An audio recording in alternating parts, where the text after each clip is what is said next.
the Iowa City Public Library's Irving Weber Day program or one of the Irving Weber Day programs for this year. In case you are unfamiliar with that, Irving Weber Days takes place in May, and May is National Historic Preservation Month. And the reason we celebrate Irving Weber, who was born in 1900 and lived into mid-1997, Irving Weber was himself instrumental in helping Iowa City preserve its history. He wrote more than 800 articles for the Iowa City Press Citizen, detailing what it was like to grow up in Iowa City. Things like the best places to buy penny candy and the joys of cooling off in Melrose Lake and the sledding parties on closed off streets. In recognition for all his work regarding local history, he was named Iowa City's official historian in 1989. We have a variety of his programs on the ICPL video stream or YouTube channel. And we have all of his books. He wrote, I believe, 7 books. Well, 7 books were compiled out of his newspaper columns.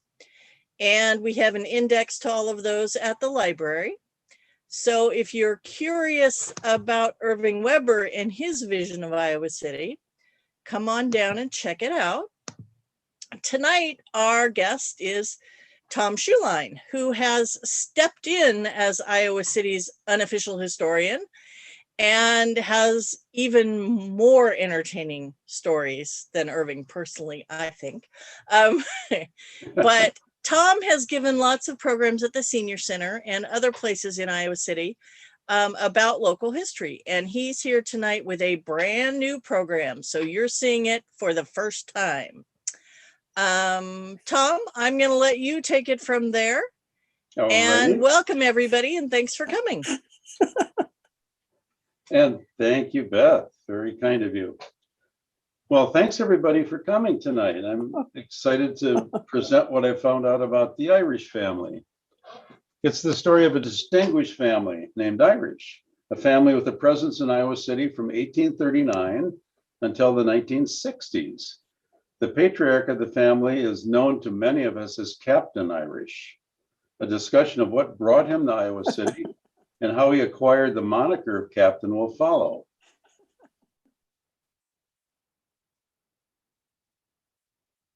I've been told that the last name of Irish was once spelled de Iries and is thought to reflect on its origin in Ireland. This is from an Irish descendant who has learned this from one of the descendants of Captain Irish in a book.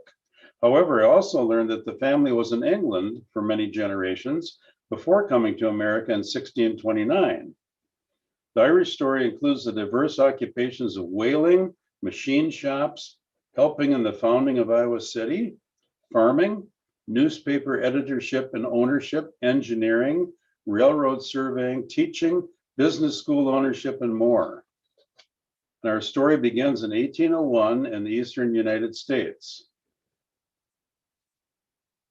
Frederick Macy Irish was one of 12 children born to Jonathan and Ruth Irish, born in Hudson, New York on March 13th of 1801. His father came from a strong seafaring background, extending back for generations. Jonathan's family name or home shortly after the close of the Revolutionary War was the island of Nantucket. And here's a quote: many on his mother's side of the family, the Macys, lived on Nantucket Island, the old whaling capital. And I'm told by a friend that Macy name probably ties in with Macy's department store, but I don't know that for sure. Hoping to point his children in a different direction, Father Jonathan moved the family to De Ruyter in central New York State. But Frederick could not resist the urge to sail. And at the age of 17, he began to ply the oceans on a whaling boat out of Nantucket Island. The ship was similar to this one. He continued in that endeavor for several years. I think it was a 3-year stint, sailing around the tip of South America to reach San Francisco, the coasts of Oregon and Washington, and the Hawaiian Islands in 1820. One source related that Irish became a skilled navigator as well as an expert with the harpoon and lance. In fact, these are pictures of Irish's whaling tools, which at one time were on display in the Davenport Public Museum, but I think now are in a home in Iowa City. Commercial whaling in the United States dates to the 1600s in New England. And among the whale products was whale oil, a primary lubricant for machinery before the development of petroleum-based lubricants in the second half of the 19th century. Returning to New York, Irish decided not to go to sea again after meeting and marrying Elizabeth Ann Robinson in 1826. This is the only image I found for Elizabeth. Both Frederick and Elizabeth came from Quaker families. Frederick became a captain for the Dry Dock Company and piloted vessels entering and departing from the port of the city of New York, hence the name captain. It was well that he did not return to sea because the whaling ship he had served on went to the bottom of the sea off the shores of Magellan. Frederick and Elizabeth had a son who died in infancy and a daughter who died in childhood. Those are the first of many children. In 1834, a son, Charles Wood, was born, as seen on this family tree. It may be a little hard to make out the family tree, but that's about as big as I could make it to get it all on one screen when I get the whole tree developed. Frederick decided to leave New York, leaving his family there, and he moved to Terre Haute, Indiana. This is a later picture of Terre Haute, but a kind of an early one. And he established a foundry and a machine shop there. His family rejoined him while he was there. And in 1837, another son, Gilbert, was born. I'll give you details on Gilbert after I get through the little litany here about Captain. Learning about the new territory of Iowa, Frederick again sent his family back east to their family home and set out on horseback, traveling national roads and Indian trails, quote unquote, to reach the Mississippi River in 1838. And after finding out about the new capital city to be Iowa City, he joined with Chauncey Swan, who was one of the three commissioners who were appointed to select the site for the capital. So on May 1st of 1839, they arrived at Napoleon, which is a small settlement on the south edge of present-day Iowa City. After constructing a cabin on a claim he made, Irish sent for his wife and family. The cabin site is shown here, and of course it was then outside the city limits. Now today, it shows up as being on Cedar Street, just east of Reno Park, over on the almost the edge of Hickory Hill Park. Irish bought about 30 acres of adjoining land. This would be the approximate area of his property. The first session of the Johnson County Commissioners was held at the cabin of Captain Irish.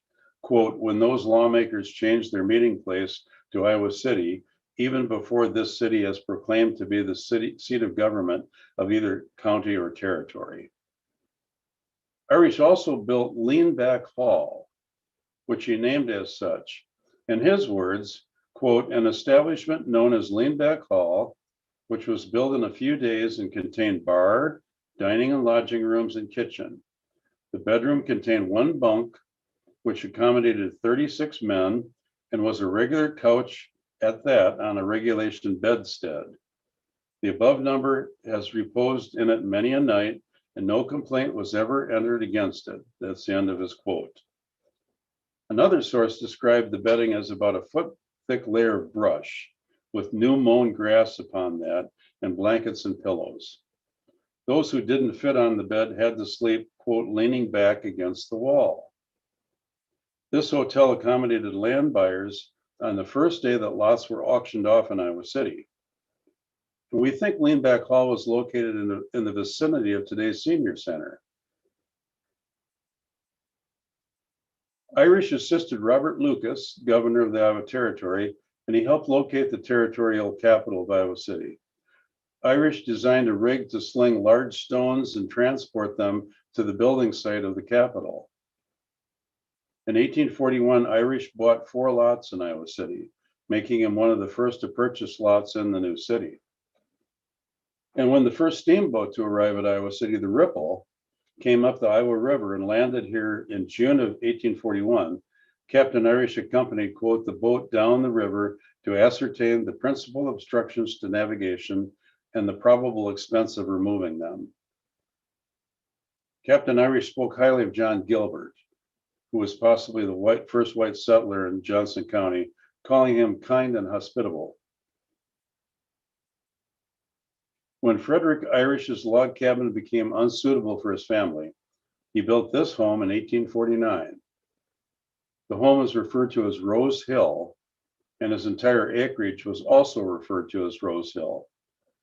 Irving Weber said the name was ascribed because of the profusion of wild roses that once grew on the hill. This is an 1889 view of Rose Hill, and the architectural style is known as Greek Revival. Irish served on a committee of local citizens concerned with bringing the railroads west of the Mississippi River, and he and Governor Robert Lucas were appointed to a committee charged with petitioning Congress for land grants for the railroads. There's a long story concerning Rose Hill up to its sale in the 1960s when the Irish ownership came to an end. I'm jumping now to April of 1964, when hundreds of people gathered for the auction that took place at Rose Hill. In September of 1964, a group of over 120 persons met in the city council chambers for an informational meeting on Rose Hill. By the way, if I didn't say it, Rose Hill is on Davenport Street, which is almost to the east end of Davenport Street. So it's very close to Hickory Hill Park. Almost all of the people were in favor of the city buying the property and developing it into a park. However, the city council announced that it had reached an informal decision to give way to Mercy Hospital for them to buy the property and construct a new hospital there. And if they did, Mercy then might convert its existing hospital into a convalescent center. Well, Mercy, of course, did not buy the property and build, but Iowa City bought 17.5 acres of it with the intention of developing it into a park, leaving 11 acres available for something else. The city would have bought all 30 acres, but the council decided it would be too large of an outlay of money, and they cut the purchase about in half. The sale of the 17.5 acres left an 11-acre horseshoe-shaped area available for a new subdivision. The developers chose the very appropriate name of Rose Hill. Here's a simplified plat for the new development, which was divided into 38 lots, one of which included the 1849 Rose Hill house shown here in red. The house was slated for demolition. The developer who purchased the land indicated it would be way too much work to be able to fix it up. The house was almost covered with trees and underbrush. The new owner said it would be real nice to save it, but like I said, just a terrific amount of money to restore it. Well, fortunately, I think the home was not demolished, but sold, and it has been restored to as we see it here. It has the address of 1415 Davenport Street, and tradition holds that the home may have been on the Underground Railroad. Here's the front of the home. It was owned, I believe, from the mid to late 1960s to quite recently by one family. So it came under their ownership for quite a long time. And a new party has now come in for, maybe three years or so. So what happened to the log cabin residence that I showed you near Reno Park that Irish built first? We think it was actually incorporated into this home, which was probably built in the 1800s, possibly in the 1860s started. Irving Weber described the log cabin as 16 by 26 feet, and it is believed that the cabin essentially became the dining room of this house, with the logs visible from the basement. I would love to be able to get in there. In fact, one of my former dental patients owns the house, and so maybe I could someday pay it a visit. This home is located on a large property at 1310 Cedar Street, not far from the 1849 brick Irish residence. Frederick Macy Irish, who liked to be called Captain, was described as a huge man with a booming voice. In about 1855, a sudden attack of neuralgia, as it was described, left him totally blind, a condition he was in for the last 20 years of his life. In 1868, Irish offered the first history of Johnson County through writings in 4 articles in the Annals of Iowa. He farmed during his entire time in Iowa City. He remained in great demand as a public speaker. He was fond of recounting tales of his days on the high seas while whaling. He was charitable to the last degree, often helping the old, indigent, and blind in Iowa City. Near the end of his life, he prodigiously sought the procurement of a pension for an aged and helpless citizen, a Mr. Conrad, not shown here, but Conrad was an Iowa graybeard, like this man, a graybeard soldier during the Civil War. The 37th Iowa Infantry was nicknamed the Graybeard Regiment because it was composed of men at least 45 years of age, those not liable for military service. The regiment spent most of its service guarding prisoner of war camps and supply trains. And it was created for political reasons as a way of proving that men well above normal military age were willing to volunteer. A few of its members were in their 70s. At least 38 were from Iowa City. Captain Irish met an untimely death, although he was 75 or so, in February of 1875 from an accident. It was on Dubuque Street in Iowa City when his sleigh, being driven by his trusted young driver, collided with another horse-drawn conveyance. In 1999, Captain Irish was honored with the naming of the road east of North Dodge Street, just a little bit south of Interstate 80, as Captain Irish Parkway. Some of you perhaps remember the sign was even put in place. However, when Scott Boulevard was linked up to Captain Irish Parkway, when the First Avenue extension was completed, Captain Irish Parkway became Scott Boulevard. So Captain Irish lost this attribution. And I'm not sure that we have any other attribution for Captain Irish. Now I'd like to talk about his children and grandchildren. Charles, the third but first child to survive into adulthood, was born in New York when they were still there in 1834. His journey to Iowa took him by rail, water, canal, stagecoach, steamboat on the Ohio and Mississippi rivers, and finally by stagecoach to Iowa City. He was called Charlie, and he did all of his study at home and worked under 2 engineers in the field to become a civil engineer. And here's Charles on the family tree. When only about 18, Charles worked for 2 years or more on the failed Lyons, Iowa Central Railroad, the so-called Calico Railroad, that was to cut through Iowa City in the region of Brown Street. I've circled with a big oval red, and you can see the railroad line coming through about the middle of the red there. The railroad cut was made, a lot of grading was done on it, but it failed. Charles started as an axeman and later became assistant engineer. The railroad failed, we think, after officials absconded with the funds, and the workers weren't being paid and were said to be compensated in cloth, hence the derisive name of the Calico Railroad. Later, Charles did surveying in Johnson County, and he taught in the public schools of Johnson County. He moved to Tama County, Iowa, where he worked as a school teacher, land surveyor, and county surveyor. He continued to do railroad work and returned to Iowa City in 1866 when he worked on other railroad projects. He was also city engineer in Iowa City and planned drainage for principal streets and laid macadam on many streets. It's like a crushed rock. I believe he also superintended the building of the Iowa Avenue Centennial Bridge over the Iowa River, so named because it was built in 1876 from the USA's centennial. Charles continued with railroad work in various states until 1882. In 1883, he organized the Iowa Society of Civil Engineers.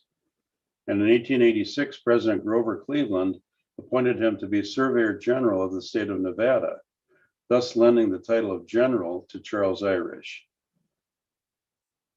In 1893, President Cleveland called him to Washington, D.C. to the head of the Bureau of Irrigation. Charles was also widely known as an astronomer and botanist. His observations of the total eclipse of the sun in 1869 at Iowa City in Nevada in 1889 resulted in international recognition. And he also built the Grand Canyon and Royal Gorge bridges. Charles died in 1904 while in Nevada. In 1977, two paintings were found that created excitement at the Iowa State Historical Society. They were oil portraits of Charles Irish and his wife, Susanna Abigail Yarborough Irish, done by Isaac Weatherby, who was a well-known 19th century Iowa City painter and photographer. Our next child, Gilbert Irish, was born in Terre Haute, Indiana, and after moving to Iowa City as a small boy in 1840, he received his first 10 years of education from his mother. Gilbert said, quote, "Since the age of 18, first and always a farmer," referring to his occupation. From the late 1850s to 1863, he taught school in Peoria, Illinois, and after returning to Iowa City, he was elected to the school board of Lucas Township and held the position of secretary of the board for many years. He was also justice of the peace for Johnson County for 35 years. He married in 1879 and lived at Rose Hill. He and his wife lent their care and skills to Rose Hill by planting trees, shrubs, and flowers, perhaps lending the name of Rose Hill to the property. Gilbert also said, quote, "The only important thing in my life is that I've always been a Democrat in politics and have never been a member of any church, society, or club," end of quote. Gilbert's reputation and legacy was that he was a moral, uprighteous man who displayed great integrity. And Gilbert's lengthy newspaper articles on early Johnson County history inspired the writings of Ray Orner's Leading Events in Johnson County, published in 1912 and 1913. Gilbert wrote 65 historical articles on Johnson County, which were published in the Iowa Citizen in the early 1900s. And for a long time, Gilbert Irish was connected with the Old Settlers Association, formed in about 1856, acting as secretary for many years. The association was formed by some of the pioneers in Johnson County as a volunteer organization that held annual picnics with programs of speeches that related to the early settlement and development of the county. And I think the Old Settlers discontinued their meetings in 1970. Upon Gilbert's death in 1911, he was acknowledged as perhaps the best living authority on the history of Johnson County. Also, Gilbert was lauded for being, quote, "ever ready to lend a helping hand to those in need, and was generous even to depriving himself of many of the comforts of life." Here's a photo of Gilbert Irish harvesting rye the old-fashioned way. One of the two gentlemen up there. Thomas Irish was born in 1841 at Rose Hill. Here he is on the family tree, the third surviving child of Frederick and Elizabeth. I found no picture of Thomas. Thomas assisted in organizing the public schools and was one of the first superintendents in Iowa City, if not the first. But Dubuque lured him away by substantially increasing his salary, and he later attained statewide eminence in the field of school supervision. He was known as Professor Irish and taught for more than 50 years in Dubuque. He died while at the home of his son in California at the age of 94. John Powell Irish, the next child, was born in 1843. Over his lifetime, he was an editor, newspaper owner, attorney, educator, farmer, lawmaker, humanitarian, and official. While only in his 20s, he became the editor of the Iowa State Press, a precursor of the Iowa City Press Citizen. He later owned the newspaper. He taught grammar school and became a member of the Iowa Board of Trustees, later known as the Board of Regents. In 1858, John, aged 15, while barefoot, accompanied his blind father and over a dozen other men who took the law into their own hands. A man named Boyd Wilkinson was under indictment for stealing some carpeting from the Park Hotel and was in the process of harassing a Philip Clark by beating him, shooting his cabin full of holes, and setting his barn on fire. The group of men, which included John and his father, confronted Wilkinson, who would not own up to what he did. So they took Wilkinson to the Iowa River, where they apparently threatened to hang him. Upon getting to the river, Wilkinson, with his hands tied behind his back, either jumped from the wagon and dove into the river or was thrown in, after which there was no attempt to save him and he drowned. Many of the men fled town, but Captain Irish was among the indicted and his trial was moved to Scott County. Irish was acquitted and only one of the indicted men served a prison term. Irving Weber considered this to be the only one blot on Captain Irish's long career in Iowa City. John was a founder, promoter, and officer of orphans' homes, homes for the blind, and other institutions. He was an exceptional debater and speaker. He helped establish the medical school at the university in 1870. And he also had a big influence on the establishment of the law department. When the University of Iowa Medical School was but 3 months old, there was trouble getting enough cadavers for anatomy class. So a janitor and 2 students stole one from Oakland Cemetery. John P. Irish had the 2 students carry the body to a secure place and arranged a deal with the family that if the body would be returned, no charges would be filed. No indictments were returned, even though dissection of the body had already begun. John served in 3 General Assemblies as an Iowa State representative and was a candidate for governor in 1877.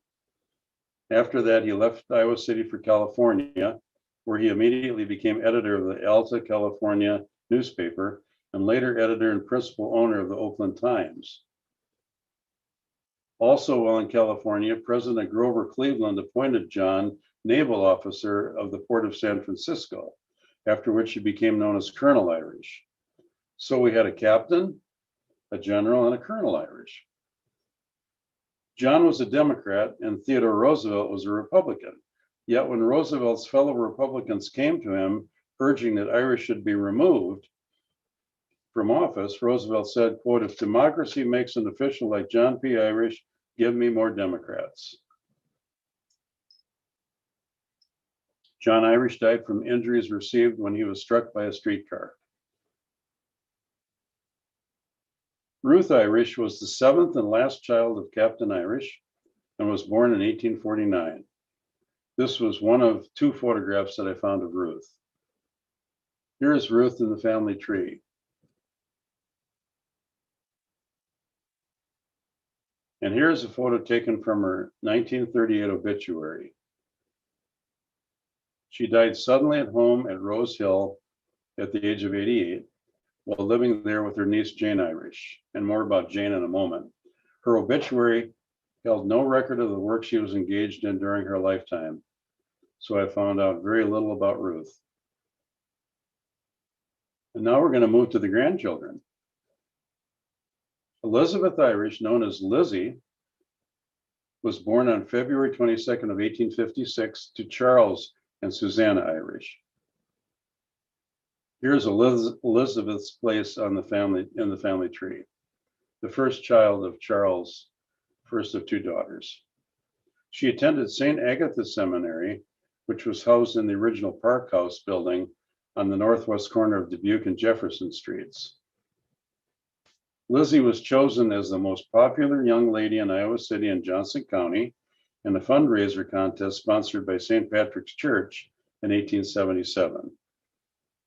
She then enrolled in the Iowa City Commercial College, founded in 1865 to study bookkeeping. After her schooling, Elizabeth was employed by her uncle John Irish as a cashier, bookkeeper, and collector in his newspaper office. She was the first woman to hold a secretarial position in Iowa City and Johnson County.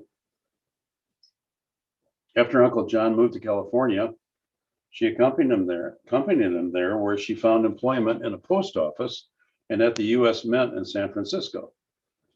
And when Elizabeth's father, Charles, became Surveyor General of Nevada, Elizabeth moved to Reno to become chief clerk in his office.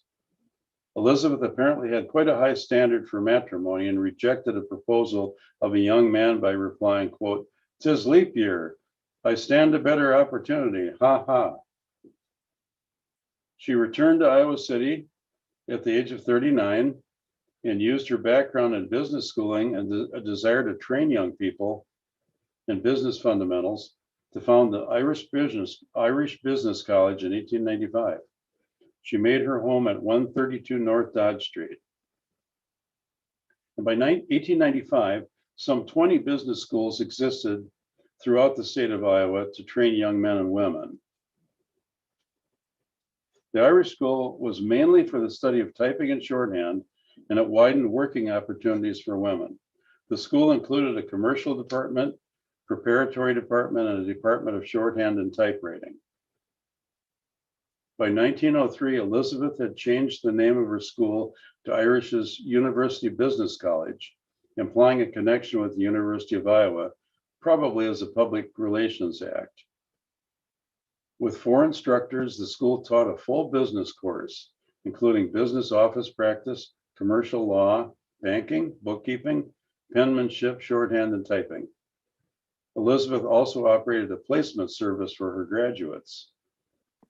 And when Elizabeth was out of town, her cousin Jane was in charge of the college. A series of letters were found written in Pitman shorthand from Jane to Elizabeth. The shorthand allowed the cousins to comment freely on people and events without other family members thus able to read the letters. Some very personal and outspoken details not ordinarily found in women's diaries of the day were found. For a time, the Irish Business College had at least one competitor in Iowa City, the Iowa City Commercial College, which operated until 1912. But after that, for 2 decades, the Irish school had no competition.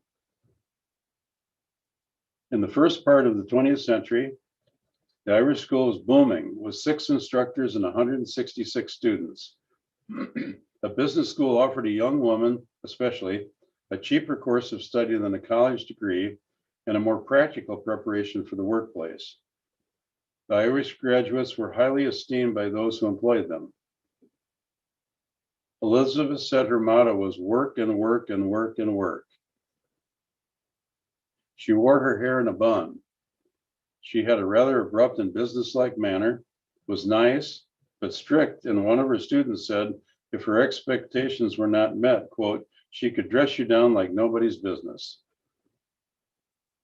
Elizabeth operated her school until she retired in late 1940 at the age of 84. She then closed the school. Elizabeth educated an estimated 12,000 persons during the 45 years she ran her school. And after the school closed, only the Brown's Business Institute was left. The successor to this school, the Iowa City Business College, closed in 1969.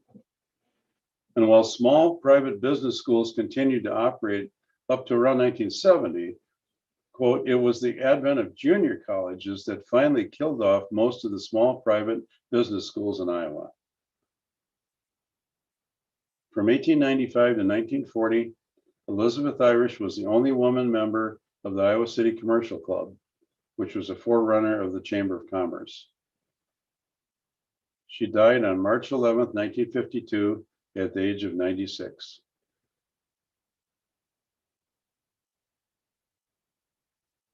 Ruth Irish was the second daughter of Charles Wood Irish. She was born in 1859. Ruth was the younger sister of Elizabeth, therefore. She spent her first 4 years in a log cabin in a clearing on the reservation of the Sac and Fox Indians, where her father was working in Tama County, Iowa. She attended St. Agatha Seminary in Iowa City and also a place called McLean's Academy. A favorite recollection of Ruth's childhood was the time she was called from an Iowa City audience to the stage, where General Tom Thumb and his wife were appearing, in order to show the comparison in height of a normal child and the midget troop. At age 16, she became a teacher, first in Coralville, and then in the 3rd Ward building in Iowa City, 3rd Ward school building. She had as many as 135 pupils in her room, with some of them sitting on the floor. And at age 19, she became principal of the 3rd Ward school and held that position for 7 years. The school was built in 1856 and was located near Mann School and the Prussel School in the adjacent park area of today. And these ward schools were replaced in 1918 by the Mann School, Sabin School, Longfellow School, and one relatively unknown to most of us called the Kellogg School, which was on the site of the present VA hospital. In the summer of 1880, Ruth accompanied her father to the Indian frontier in the Dakotas, where he was surveying for a railroad. The Indian chiefs considered Charles a friend. Ruth encountered lots of colorful characters, she reminisced, such as Calamity Jane and Buffalo Bill Cody. And she took painting lessons from Isaac Weatherby, photographer of the earliest scenes in Iowa City. She was an active Unitarian and wrote articles on Iowa Unitarian church history and local history. After Ruth resigned as head of the 3rd Ward School in 1886, she taught watercolor classes in her home for a year while studying botany at the University of Iowa under Bohumil Shimmick. The next year, she married Dr. Charles Preston, an Iowa Citian who graduated from medical school, and they resided in Davenport. There, she was active in the women's suffrage movement. Ruth and Dr. Preston had 3 children together.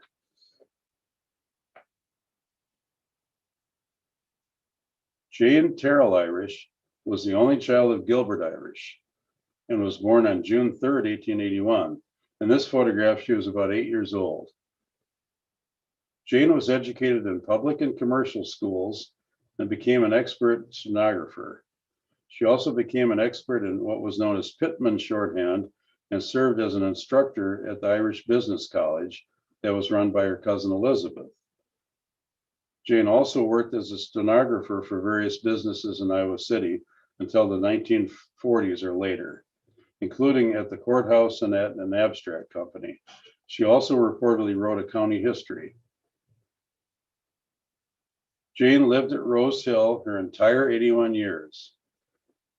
She raised leghorn chickens and mammoth Peking ducks. Jane was trapped in her house on November 22nd, 1950, when fire broke out. She was rescued uninjured, but the home was badly damaged. The fire may have been started by a kerosene lamp because the home had no electricity and several lamps were burning when the firemen arrived. A friend of mine recounted playing on Jane's acreage when he was a kid and remembers her chasing him away. In 1963, Jane was found dead on her property from an apparent heart attack, and the entire 30 acres of property came up for sale in 1964, which I had discussed previously. After the home was left vacant, it was broken into and ransacked. Here's the home in 1964, shortly after Jane died. You can get some idea of its state of disrepair. So with the death of Jane Irish and the passing of Rose Hill to new owners, the 125-year history of the Irish family in Iowa City came to a close. So what do we know of the Irish name in Iowa City today? I can't answer that completely. I don't know if any of the direct descendants of Captain Irish are still here, but the Irish name is found in the Iowa City telephone directory. And a current University of Iowa professor who has the last name Irish moved here from out of state. And she told me she is a distant relative of Captain Irish. So in summary, collectively, the Irish family had a profound influence on Iowa City. Their presence ranged from the very founding of the city to well into the 20th century. Many of us were familiar with the name Captain Irish, born Frederick Macy Irish, but I hope this presentation has also enlightened you as to the contributions of his children and grandchildren, ones that impacted the development of Iowa City in significant ways. Thank you.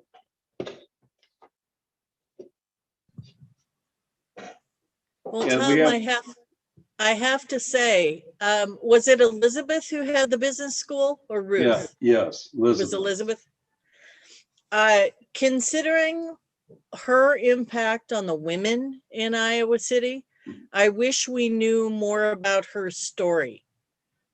yes. Because, I mean, think about how many years that school was open and how many women were able to make a living after going through her school. Right, that's right. It was just amazing. Yep. It makes me want to go find out more information about her. I would love to. And this is what I've uncovered so far. I've got some 54 references, but there's probably a lot more to be found, just like with anything in history, it's a continuation of study. Exactly. Well, and I want to see if I can track down the history of Johnson County by Jane Irish. Do you know, have you ever seen a copy of it? I have not. I only found that one reference that indicated that she may have written something. Okay. Well, I'll scope it out in interlibrary loan and maybe talk to the State Historical Society to see if they know of it, or yes, maybe something that she ended up as a co-author of or something. That'd be great. The home, which is now owned by another party, I've spoken with the lady who owns it, and she has a lot of the artifacts of the family, including, she thinks, that harpoon and that lance that I showed you early in the presentation. And she has a lot of documents, maybe some old family photos that haven't even been published. But she seemed to indicate that she might entertain me and Vivian coming over for a tour sometime, which would be fascinating. Well, Tom, if you can talk her into it, I could swing having a display of some of them at the library, if you can get her to agree to it. Or maybe even get her to agree to loan them to us, the newspapers and photographs, and we could digitize them and add them to the local history collection, so that, or the digital history collection, so that they're available. That'd be great. That sounds fascinating. Yes. So were there any other questions out there? You're all muted, so if you've got a question, unmute yourself and then you can ask. Well, so Tom, what is your next program that you're working on, or do you have you created one yet? Nothing scheduled. I hope to return to the Senior Center live, perhaps in the fall. We don't know, of course. I'm working on some new topics. I'm exploring the history of the Coralville Dam and Reservoir and Lake McBride Dam and the lake. Also, it slipped my mind already. Oh, my goodness. I've got a couple of topics that I've been working on, sort of works in progress. Yes.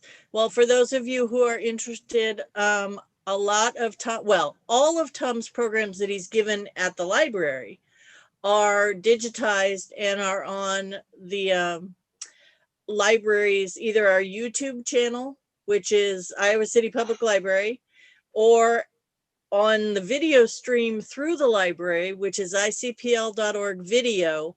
Then go to the local history section and you'll find Irving Weber programs, you'll find Tom Shulin programs, and a few other random things. Richard, you unmuted yourself. Did you have a question? I just wanted to ask Tom where he found pictures of like Elizabeth, Ruth, and Jane. I would think that would be tricky to find. What's your source? The one of Jane I found, and I enlarged it greatly from scanning a picture. I don't give sources because I'm not publishing things, but I'm certainly always wanting to acknowledge sources. But this was from the pictorial, let's see, who wrote that book? Mansheim's book on Iowa City history. And that's where I found a few of the other pictures on some of the boys. And the other, I found an article, I can't remember who published it. It might have been palimpsest, but it was just in some other places. Obviously other places, but I can't put my finger on it right now. You're quite a detective. Well, that's the idea, I guess. It's good to be a detective. Yes. That's a good word for it. That's good. And one of the fun things about, at least for me, reading, I'm not so much into history like history textbooks, but when I hear of a person like Elizabeth Irish and it sparks curiosity, being a reference librarian, the first thing I'll do is start researching. And I have friends who accuse me of being a stalker because I get so in depth at researching people.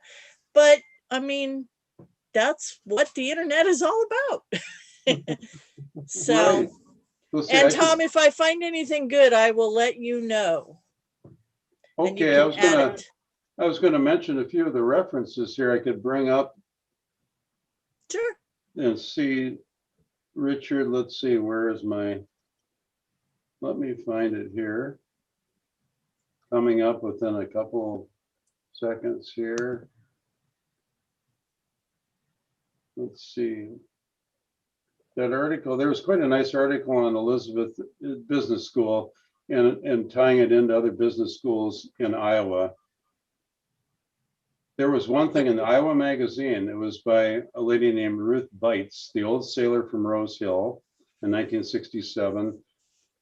Iowa Heritage Illustrated in 1998 had the story of Miss Elizabeth Irish University Business College by an Ann Beiser Allen. And the old sailor. What was the name of the journal? The Iowa. That was the, let's see, where is it? Iowa Heritage Illustrated. Thank you. In winter 1998, pages 173 to 85. And there's also, Beth, there's a Joyce, let's see, man, I can send you all my references if you want to. And this is something that's a collection, the Irish Preston papers. Irish Preston, yeah, that would be. Or Preston Irish. Preston Irish, yes. Right. Yeah, it just I just got it listed as Irish Preston papers. Tell me, who was Preston Irish? Was that his father or his brother? Do you remember? I don't. I have to look. Here we go. Him being one of 10 some odd children. Yeah, there were 5 children of Captain, 2 of 7, 2 of whom died early, 1 in infancy, 1 in early childhood. The 5 remaining, and Preston. Oh, Preston, that was the man married by Ruth, was it not? Ruth Irish Preston. Oh, that was her married Her name. husband, the physician. Okay. The physician, right. Okay. Right. And the lady who is Irish is Erin, E-R, I don't think she'd mind my saying her name, Erin Irish, who is an associate professor of biology. And she, I think, learned later that Captain Irish was either a distant relative or that he was here in Iowa City. She moved from elsewhere to become a professor here. But the last name of Irish kind of fascinates me as to. Have you researched him on Ancestry.com or FamilySearch.com to see if you could find an extended family tree that someone else had done? You mean of Captain? Yeah, Captain or even Captain's parents. No, I haven't. That could be interesting too. Yes. Well, I thank you so much for doing this, Tom. I have to admit, my favorite program you've ever done is still the history of the grocery stores in Iowa City. That is my favorite program. I'm glad you like it. I am from an era when there were mega grocery stores. There weren't Yes. little tiny corner stores. And to hear about all the different corner stores, if you haven't watched that program, it too is on the library's YouTube channel or our video stream, icpl.org/video. But thank you so much for all of you for coming. Yes. And thank Again, you, this Beth. one will, after we edit it, it will get put up on the stream. So if you know of anybody who didn't get to see it, or anyone you'd want to see it, let them know. And hopefully, oh yeah, there are chats coming up. Thank you, Tom. It was very nice introduction to the Irish family. And thanks, Tom, for another interesting program. Thank you. So thank you all for coming. And thank as you, soon Beth. as, Thank as you. soon as you have another one ready, you know where we are. Thank you. Thank you. Thank you. Thanks everybody everybody. for coming. Yeah, Thank thank you. you all. Thanks, Beth. Good night. Good night.